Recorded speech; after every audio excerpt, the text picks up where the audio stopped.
Good morning, beautiful people. I trust that you're well. I trust that you've had a good week. Today on Let's Talk Tuesday.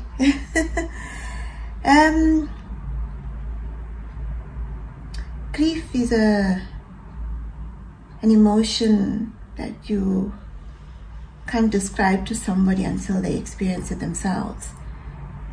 You can't explain grief to somebody until they've walked that path. And by my age, you know that I've had to walk this path a few times. But what is different about each time a loved one passes away is how you deal with it, how you walk through it, how you get through it. Every time is different. Because what determines that difference is the relationships that you have with that particular person that has passed away. This past week, our brother-in-law passed away, Graham. And the grief that we feel for Graham is deep. It is filled with love. It is filled with memories. It is filled with many, many emotions. But something that Ania, Graham's wife, has said, and which has stood with Derek and I over this time with Graham's passing, is that we want to celebrate Graham's life. We want to celebrate the moments that he got to experience.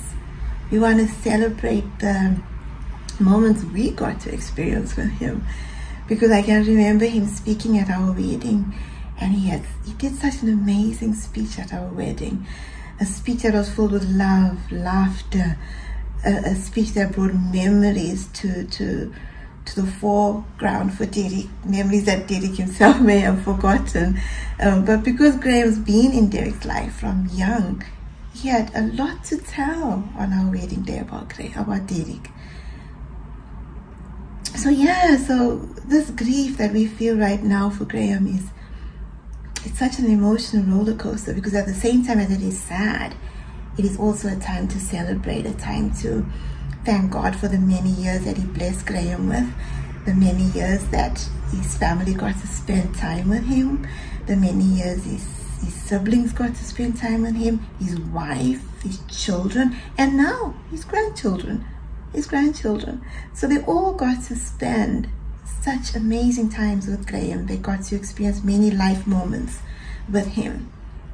And as sad as it is that he's not around for the next set of life moments, we can hold on to the memories that were created by the life moments that we've already shared with him. So as you walk through the different stages of grief, as a wife, a husband, a sibling, a cousin, a friend, whatever it might be, a parent even sometimes, I pray that God gives you what you need to experience each stage of that grief.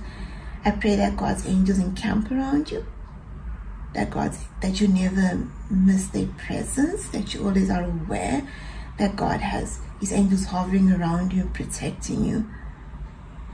I pray that God gives you what you need.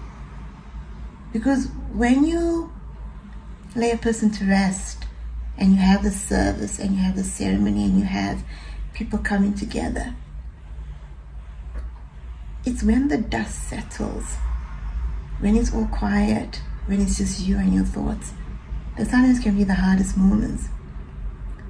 But I pray that God gives you what you need to get through those hard moments. And that within those hard moments, you still hold on to those wonderful celebrations of life.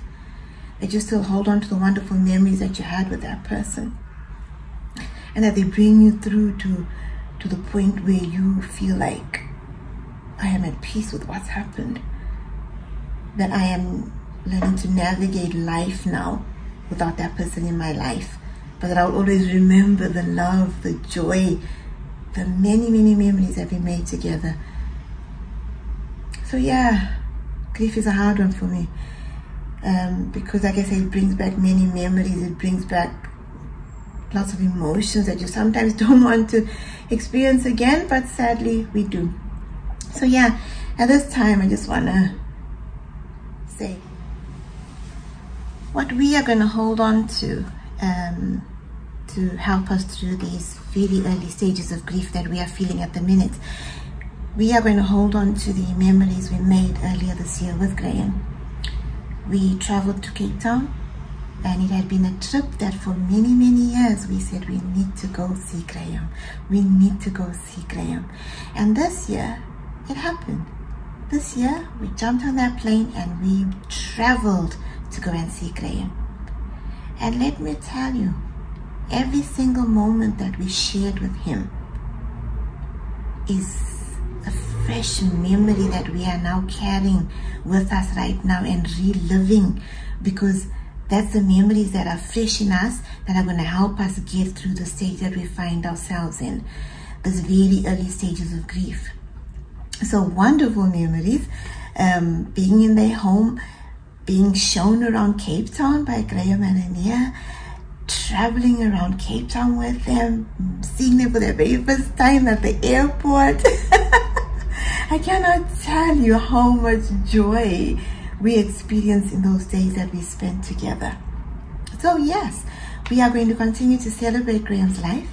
I'm going to put some photos on the end of this so you can see some of the wonderful moments that we have managed to share with them as a couple, and that we will hold on to and cherish and look back on and just relive and relive and relive.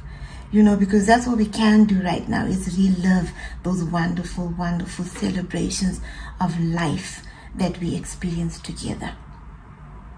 I trust that God watches over you dearly. I trust that you feel God's presence around you always. I trust that you feel God's comforting arms around you as you walk your path of grief. And celebrate life, and celebrate life not only of the ones that have gone, but celebrate life of the people that are still here with us now. Take good care of yourselves. Love yourselves. Love yourselves. Don't ever forget to love yourselves. And as you know, I love you. Have an absolutely, absolutely awesome week, people. Take good care of yourselves. Love you. Bye.